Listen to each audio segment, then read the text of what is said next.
Hello दोस्तों। तो आज मैं आपको गूगल शीट के यूजफुलनेस की अगली सीरीज में लेके जा रहा हूं। सीरीज का अगला वीडियो जो कि है गूगल शीट का हमारा सबसे पावरफुल फॉर्मूला गूगल फाइनेंस। जी हाँ, पूरा गूगल शीट जो हम यूज करते हैं अपनी स्ट्रैटेजीज के लिए बेस्ड है इस गूगल फाइनेंस के फॉर्मूले पे। तो कैसे ये काम करता है, इसके बेसिक्स क्या हैं, इसे हम कैसे कैसे यूज कर सकते हैं, आज मैं कवर करूंगा इसके बेसिक्स। तो बेसिकली गूगल फाइनेंस करता क्या है, गूगल की एक वेबसाइट है google.com/finance जो आप स्क्रीन पर देख रहे हैं।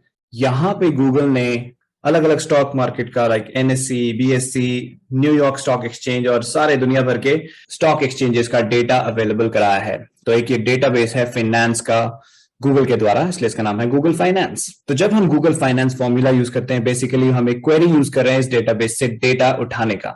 तो अब हमें कभी कुछ डेटा चाहिए हो सकता है, कभी कुछ और डेटा, उसी के बारे में मैं बात करूंगा आज। आपको बताऊंगा कि हम अपनी शीट में कौन कौन से डेटा पुल करते हैं और ये गूगल फाइनेंस फॉर्मूला काम कैसे करता है। तो मैंने ये शीट बनाई है गूगल शीट फॉर्मूलाज फायर। इसका लिंक मैं आपको डिस्क्रिप्शन में दे दूंगा क्योंकि इस शीट को मैं पूरे सीरीज में यूज करने वाला हूं। इसमें मैं वो सारे फॉर्मूलाज ऐड कर दूंगा जो मोस्ट कॉमनली मेरी शीट्स में यूज होते हैं और कुछ एडिशनल चीजें जो आपके काम आएंगी। तो इसको आप कभी भी रेफरेंस कर सकते हैं। ये बहुत इंपॉर्टेंट शीट होने वाली है आपकी। तो जैसे ही आप ये वीडियो देखें, उसके कंप्लीट होने के बाद इस शीट को खोल के बुक मार्क कर लेना। तो सबसे पहले स्टार्ट करते हैं स्टॉक सिंबल, क्योंकि सारा गूगल फाइनेंस का फॉर्मूला इर्द गिर्द घूमता है स्टॉक सिंबल के। किस स्टॉक का, किस म्यूचुअल फंड का, किस ईटीएफ का डेटा हमें पुल करना है, उसका सिंबल सबसे पहले हमें चाहिए होता है।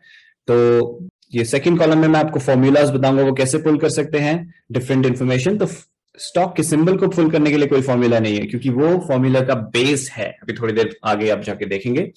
तो फॉर एग्जांपल इन्फोसिस का सिंबल है ये जो आप यहाँ रिजल्ट के नीचे देख रहे हैं, NSE:INFY। तो इसमें दो पार्ट्स है। पहला पार्ट है जो एक्सचेंज हमें बताता है किस एक्सचेंज से डेटा पुल करना है, NSE यानी कि नेशनल स्टॉक एक्सचेंज, और किस स्टॉक का डेटा पुल करना है वो कोलन के बाद आता है INFY जो कि है इन्फोसिस का कोड। तो ये कोड आपको कहां से मिलेगा, आपको कैसे पता चलेगा कि किस स्टॉक का कोड क्या है? सिंपली आपको गूगल फाइनेंस की वेबसाइट पे जाना है जो कि है google.com/finance, और यहाँ पे सर्च बार में से मुझे टीसीएस का डेटा चाहिए, सर्च कीजिए टीसीएस। जहां जहां टीसीएस होगा वो आपको सब दिख जाएंगे। ऑफकोर्स आपको particular TCS, Tata consultancy services की मैं अभी बात कर रहा हूं, उस पर क्लिक कीजिए। उसकी सारी इंफॉर्मेशन यहाँ खुल जाएगी और यहाँ टॉप में सर्च बार में उसका सिंबल आपको मिल जाएगा। एक छोटी सी बात आपको ध्यान रखनी है, इस सिंबल में NSE कोलन के बाद एक स्पेस होगा। तो जब हम गूगल शीट में इस सिंबल को यूज करते हैं वो स्पेस डिलीट करना होगा, नहीं तो वो डेटा पुल नहीं करेगा। तो इस तरह से हमें कोड मिल जाता है। ठीक है, तो इस तरह से आप किसी भी स्टॉक का, किसी ETF का, लाइक फॉर एग्जाम्पल मुझे एक ETF का डेटा पुल करना है जो NASDAQ 100 पे बेस्ड है, तो मैं यहां सर्च करूंगा NASDAQ 100 ETF, और यहाँ पे देखेंगे आप तीसरे नंबर पे मोतीलाल ओसवाल वाला इंडेक्स आ गया है। हर किसी के नीचे आपको उसका इंडेक्स भी दिख जाएगा, ASX, NASDAQ, और तीसरे नंबर पे है मोतीलाल का NSE वाला सिंबल, और उसके नेक्स्ट है BOM यानी कि BSC वाला सिंबल। ठीक है, तो NSE वाला अगर मैं पुल करूं तो वो इस तरह से दिखता है, NSE कोलन उसके बाद MON 100। ऑफकोर्स वो स्पेस आप डिलीट कर देंगे। लेकिन अगर आपको PSC का कोड चाहिए जस्ट फॉर एन एग्जाम्पल, तो फिर से मैं सर्च करता हूं सेम चीज। ठीक है, BSC का कोड आ जाएगा। तो BSC का कोड कुछ इस तरह से दिखता है। ठीक है दोस्तों, तो ये जो पहले का पार्ट है बहुत इंपॉर्टेंट है। इससे गूगल फाइनेंस फॉर्मूला को पता चलता है कि कौन सा एक्सचेंज से डेटा पुल करना है। सेम कोड अगर किसी और एक्सचेंज में भी है, वो किसी और डेटा को रिप्रेजेंट करता है, तो Google finance I think US वाले सर्वर को फर्स्ट प्रेफरेंस देता है। वहां अगर वो प्रेजेंट है तो वो दे देगा आपको, उसके बाद उसकी प्रेफरेंस सेट है। तो आई डोंट नो NSE कहां पे आता होगा या BSC कहां पे आता होगा उसकी प्रेफरेंस में, इसलिए हमेशा एक्सचेंज को मैं अपनी शीट में मेंशन करता हूं ताकि वो पर्टिकुलर उस ही स्टॉक का मुझे डेटा दे। Next, stock name. अब हमारे पास कोई सिंबल है और हम अपनी शीट में चाहते हैं उस स्टॉक का नाम भी आ जाए, तो वो कैसे पुल करना है? तो इस फॉर्मूला वाले कॉलम में मैं आपको फॉर्मूलाज दे दूंगा ताकि आप एक झलक में देख सकें कि ये है फॉर्मूला। और सेम जो फॉर्मूला यहां पे है रिजल्ट में मैंने = साइन के बाद वो डाला है। तो = साइन लगाते ही जब आप फॉर्मूला डालते हैं तो उसका रिजल्ट आपको मिल जाता है इस तरह से। तो यहां पे मैंने फॉर्मूला यहां पे थोड़ा एक्सप्लेन किया है, दो अलग अलग फॉर्मेट्स दिखाए हैं इस पर्टिकुलर रिजल्ट को पुल करने के लिए। तो सबसे पहले आएगा Google finance, then bracket, then inverted commas, फिर NSE कोलन इन्फोसिस, INFY जो इन्फोसिस का सिंबल है, इन्वर्टेड कॉमास क्लोज्ड, कॉमा, और उसके बाद क्योंकि हम इस पर्टिकुलर केस में स्टॉक का नाम ढूंढना चाहते हैं, नाम देखना चाहते हैं अपनी शीट में, तो उसका फॉर्मूला है NAME जो इन्वर्टेड कॉमा के अंदर आप डालेंगे। ठीक है, ये एक फॉर्मेट हो गया। अगर आप इसको डालेंगे यहां पे, जैसे कि मैं आपको करके दिखाता हूं, इसको कॉपी किया और यहां पे मैं इक्वल टू साइन के बाद ये पेस्ट कर देता हूं और एंटर करता हूं, तो देखिए वैल्यू में आ गया इन्फोसिस लिमिटेड। जस्ट इसका सिंबल अगर मैं चेंज कर दूं और TCS कर दूं तो TCS का नाम आ जाएगा यहाँ पे। तो अगर आपको अपनी शीट में ये नाम पुल करना है तो आप ये फॉर्मूला यूज कर सकते हैं। तो ये हो गया पहला फॉर्मेट नाम पुल करने का। तो गूगल फाइनेंस का कोई भी फॉर्मूला आप अपनी शीट में डाल रहे हैं तो वो दो फॉर्मेट में आता है। पहला जो अभी हमने देखा, जहां पे हम फॉर्मूले के अंदर ही वैल्यूज को डिफाइन कर रहे हैं कि हमें क्या क्या पुल करना है। दूसरा होता है, जैसे कि मैंने C2 यहां पे लिखा है, गूगल फाइनेंस C2। अब C2 क्या करेगा, वो रेफरेंस चेक करेगा C कॉलम और सेकंड रो। तो C2 में पड़ा है NSE कोलन NIFY यानी कि इन्फोसिस का सिंबल। तो जब मैं ये फॉर्मूला यहां पे डालूंगा तो इसके अंदर देखिए यहां formula Google finance bracket C2 comma name and bracket closed, वो दे देगा इन्फोसिस। तो यहां पे ये क्या कर रहा है, वो C2 में जो रखी हुई वैल्यू है उसको चेक कर रहा है और उसका डेटा आपको दे रहा है। ठीक है, तो अगर मैं यहां पे चेंज कर दूं से IOC,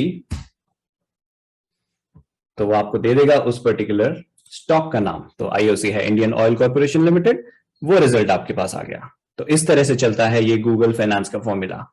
ठीक है, तो ज्यादातर मेरी शीट में आप ये देखेंगे कि ये वाला फॉर्मेट यूज हुआ है, जहां पे मैं रेफरेंस किसी सेल से उठाता हूं ताकि हम क्विकली बैक टेस्टिंग के लिए सिर्फ हमें एक पर्टिकुलर जगह पे डेटा चेंज करना पड़े और उसके हिसाब से पूरी शीट में डेटा चेंज हो जाए। तो नेक्स्ट फॉर्मूले पे जाते हैं। अगर हमें किसी स्टॉक का करंट मार्केट प्राइस चाहिए, उसका फॉर्मूला है गूगल फाइनेंस C2। देखिए C2 का मैं रेफरेंस यूज कर रहा हूं जो कि IOC का सिंबल है फिलहाल, और उसके बाद प्राइस इन्वर्टेड कॉमास में प्राइस। ये फिक्स फॉर्मूलाज हैं, आप अपने हिसाब से नहीं डिफाइन कर सकते। शीट इसीलिए बना रहा हूं मैं ताकि आप यहां से रेफरेंस ले सके। प्लस मैं एक और जगह दिखाता हूं जहां पे ये अवेलेबल है, जहां से इनिशियली मैंने खुद देखा था। तो जहां पे ये फॉर्मेट दिखा रहा है, सबसे नीचे अगर आप लर्न मोर पे क्लिक करें तो गूगल की सपोर्ट वेबसाइट खुल जाएगी और गूगल फाइनेंस के बारे में और इंफॉर्मेशन आपको यहां दिख जाएगी। बेसिकली ये सबसे काम आती है जब आपको ये देखने एट्रीब्यूट्स क्या क्या यूज कर सकते हैं। जैसे हमने देखा प्राइस ओपन हाई, तो सारे एट्रीब्यूट्स जो आप पुल कर सकते हैं वो यहाँ पे मेंशन्ड है। उसके हिसाब से आपको जो भी डेटा पुल करना है वो पुल कर सकते हैं। ठीक है, उसी तरह म्यूचुअल फंड्स के एट्रीब्यूट भी मेंशन्ड है यहाँ नीचे। ठीक है, ये सारे म्यूचुअल फंड के हैं। तो यहां अगर मैं फॉर्मूला रिजल्ट वाले कॉलम में चला जाऊं तो यहां आप देखेंगे गूगल फाइनेंस C2 प्राइस, और ये प्राइस बेसिकली करंट प्राइस पुल करता है। आज सैटरडे है, मार्केट क्लोज है, तो ये लास्ट प्राइस पुल कर रहा है। ठीक है, आज का कोई ऑफकोर्स प्राइस नहीं है, लेकिन अगर आज मार्केट ओपन होता तो ये मुझे अराउंड 20 मिनट्स के लैग में ये करंट प्राइस दिखाता रहता। रियल टाइम नहीं दिखाता है, लैग है, जैसा कि यहाँ नीचे गूगल शीट में मेंशन्ड है कि delay up to 20 minutes is there when you pulling current price. तो इस वाले करंट मार्केट की जब हम प्राइसेस को पुल कर रहे हैं, जैसा कि नेक्स्ट में भी आप देखेंगे, इसमें हम पुल कर रहे हैं हाई, टुडेज हाई प्राइस, उसका फॉर्मूला है यहाँ पे और उसका रिजल्ट है यहाँ पे। ठीक है, जैसे मैं यहाँ पे अगर TCS कर दूं तो आप देखेंगे यहां से वो सारे फॉर्मूला रेफरेंस ले रहे हैं, प्राइस ऑटोमेटिकली चेंज हो जाएगा और सारा डेटा चेंज हो जाएगा उसके हिसाब से, क्योंकि सारे रेफरेंस यहाँ C2 से आ रहे हैं इन फॉर्मूलाज में। ठीक है, तो ये फायदा होता है रेफरेंस यूज करने का। उसी तरह से आप लो प्राइस और वॉल्यूम देख सकते हैं इनके थ्रू। तो मैंने जब सीखा गूगल फाइनेंस तो मैंने ये काफी रेफरेंस करी ये शीट, प्लस बहुत सारे अलग अलग जगह से फॉर्मूलाज निकाले, लेकिन मेरी कोशिश है कि इस शीट के द्वारा जो मैं आपके लिए बना रहा हूं, आपको सारा मेन फॉर्मूलाज यहीं पे मिल जाएं और सारी इंफॉर्मेशन उनकी यहां से मिल जाए, ताकि आप यहां जाएं और कॉपी करके अपनी शीट में फॉर्मूलाज डाल के निकाल सकते हैं। तो 52 वीक हाई, 52 वीक लो, सारे फॉर्मूलाज आप यहां देख सकते हैं और अपना गूगल फाइनेंस का बेसिक डेटा अपनी शीट में पुल कर सकते हैं। तो ये था आज का पहला tutorial, Google finance basic information with simplest formulas. इसके बाद मैं थोड़ा और एडवांस आपको नेक्स्ट वाले वीडियो में सिखाऊंगा।